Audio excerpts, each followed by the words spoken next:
Yes. Yes. I mean, yes. I feel like I could speak for everyone in the band and say, yeah. Yeah.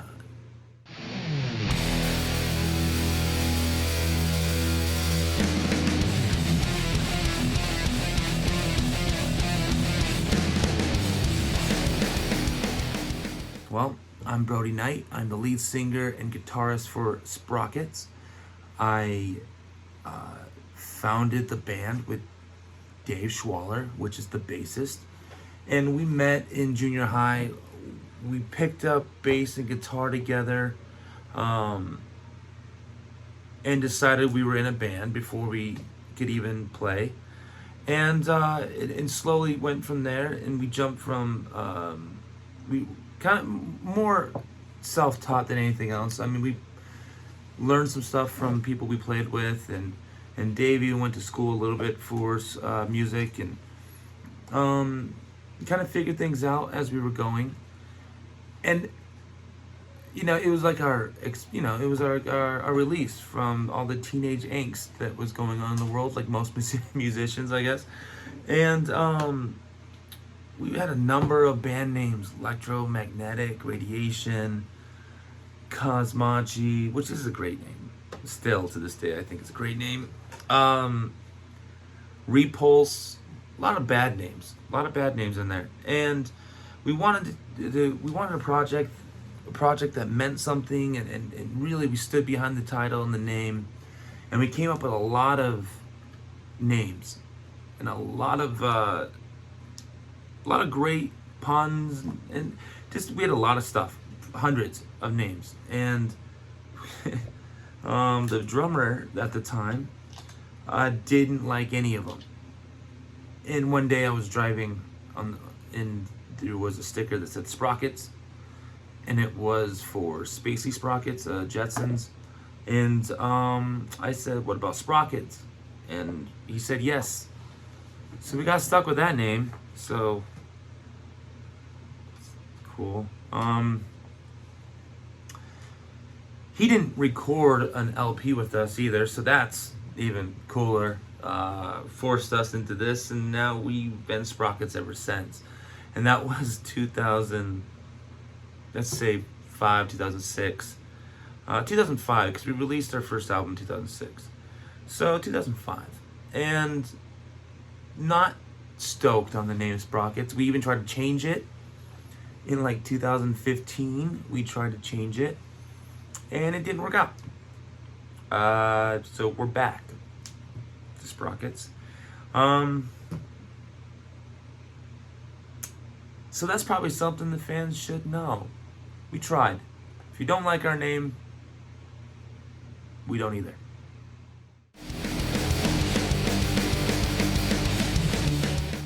Yeah, the Teenage Mutant Ninja Turtle theme song, I think, was the first thing that I was singing. Can't Touch This from MC Hammer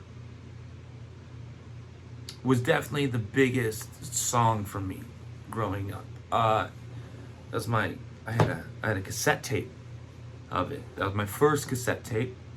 And it changed my life. And it was like right before MC Hammer went like kind of edgier, and so super into it. I mean, I had it on tape, and then I bought the CD of it after I started getting CDs. Not my first CD. First CD was Boyz II Men. You really didn't take the music for what it was, and I didn't go down that path. Nothing against them.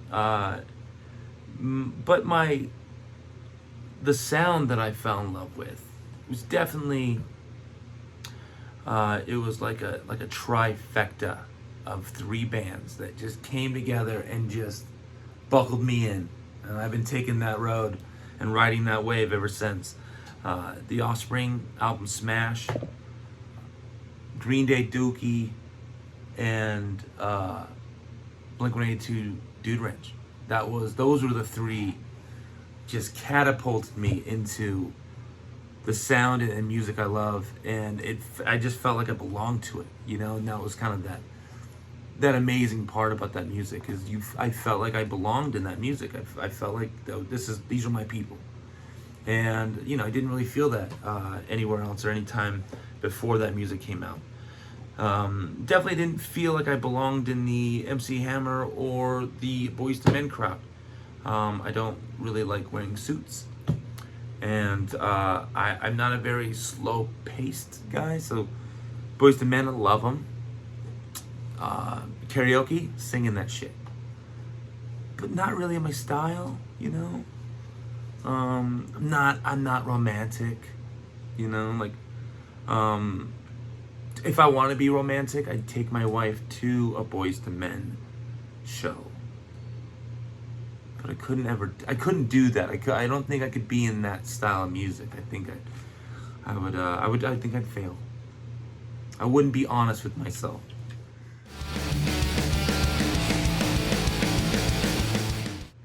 John Feldmann, number one. I want to work with that guy so bad. I love everything he does. The bands he produces, you know, some of my favorite bands in the world he's part of. He produced the Used albums, Blink-182. You know, he does the style of music I love, and he also does so much more. Like, I think he has such a great vision of what music and what each artist's sound should be. And I think that I want to learn more about what my capabilities are, and I really think that he would help me with that. You know, I love his band Goldfinger, and Mike Herrera is the bassist in Goldfinger. He's also lead singer. He's more known to be the lead singer for MXPX. He produced our album Medicaid Empty, and that honestly was a pivoting point for me. That and the band, and it just changed our lives, you know.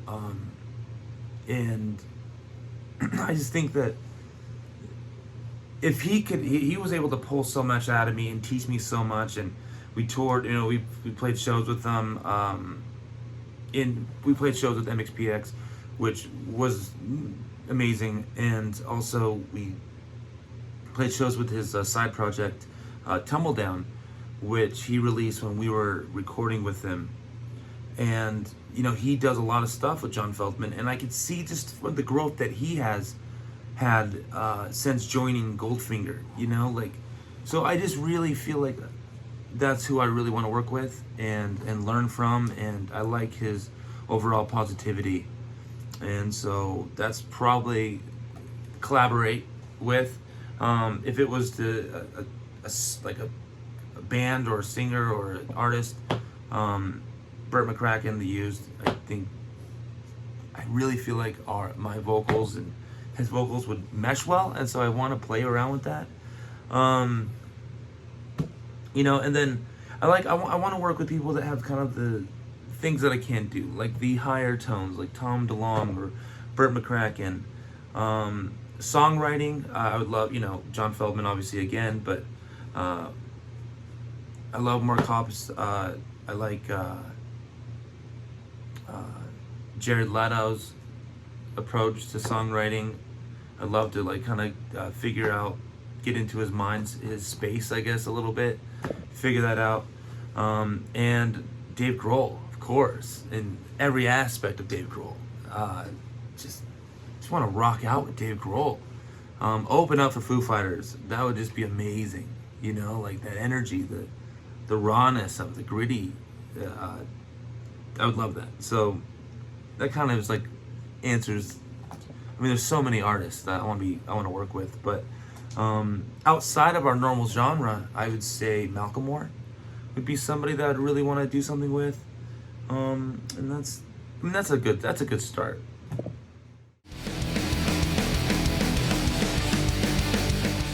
Favorite story, I guess my favorite show. I don't know a favorite story, but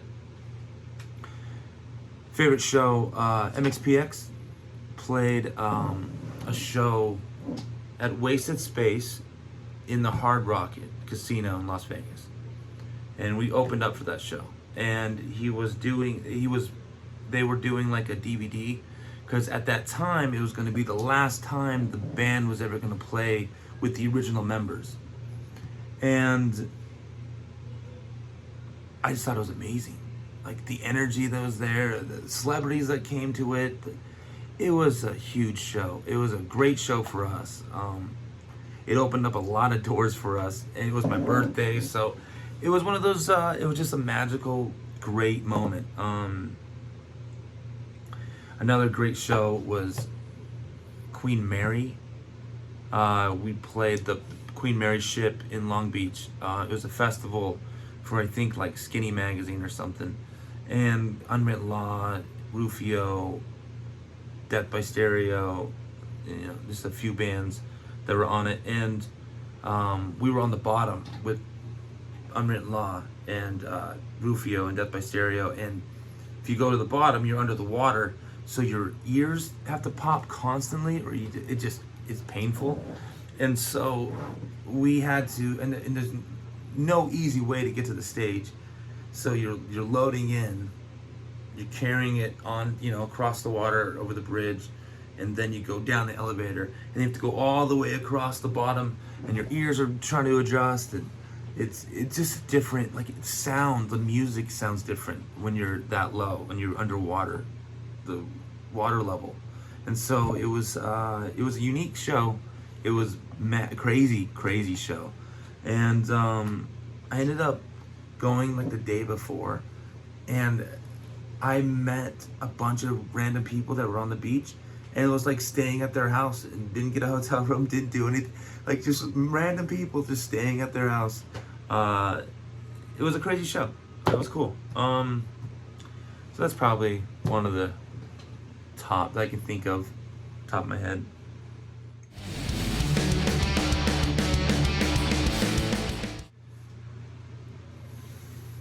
Matchbook Strike was a pain in our ass in every moment.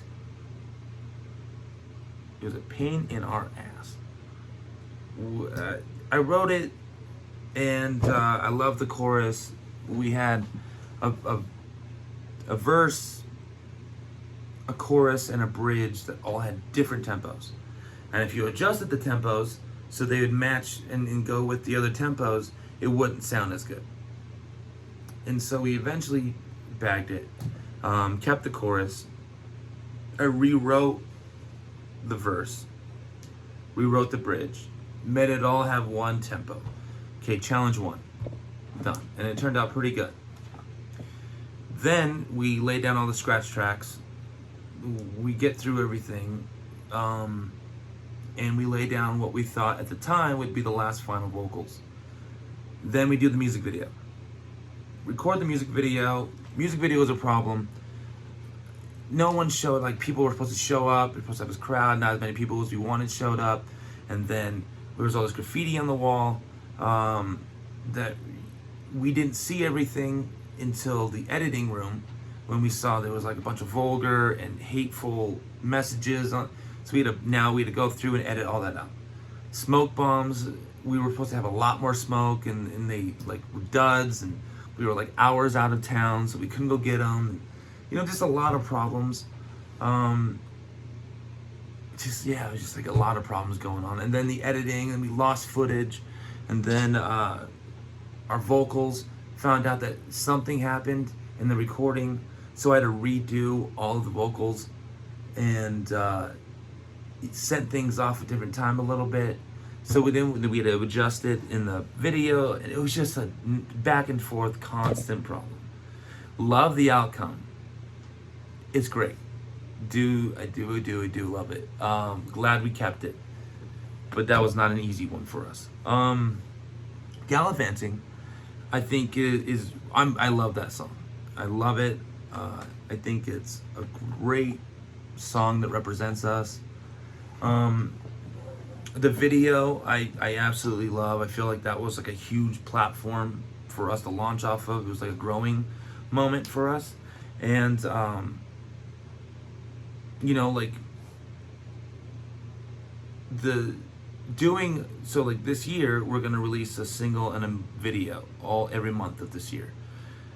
And when we do it, sometimes we follow kind of the concept of the song. And then, well, most of the time we follow the concept of the song. And like Matchbook, we followed that concept of the song. With Gallivanting, we kind of took a different approach and kind of played with, well, people could interpret it this way as well, so let's do this. And I thought it was awesome. The whole concept of, it's the character with the top hat. His name is Craven Richards. He's a nice gentleman. Vulture is the bird, and he's essentially escaping death through the art of his loved one. And I thought it was a great metaphor for what music really does, what art does for people. Art and music, expressions of oneself can really save yourself or people around you, or can really affect the people that maybe need it. And I love that concept, so it worked out great. I'm just really proud of that. Those two, we're 6 into the releases this year. 6 releases this year. We got 7 more to go. But so far, those 2 are definitely the top choices. If you haven't checked them out, please do. Let us know your feedback, because I want to know what people think about it. I feel like the songs that I like the most aren't always the most popular. So definitely want feedback on that.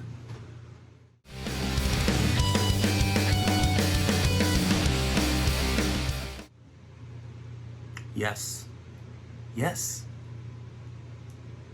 I mean, yes. I feel like I could speak for everyone in the band and say, yeah. Yeah. I mean, I love it. I'll put more pineapple on my pizza. My kids don't like it. My wife likes it. I'm pretty sure everyone in the band likes it. So, and if they don't, they'll say it in the comments for sure. Maybe Jesse doesn't like it. I feel like he would call me a psychopath for liking it. I don't know. I'm gonna go with yes though. Yeah, a lot. Yeah. Well, that's all the questions. And so I am done speaking and rambling and talking. I'm sorry. Good day.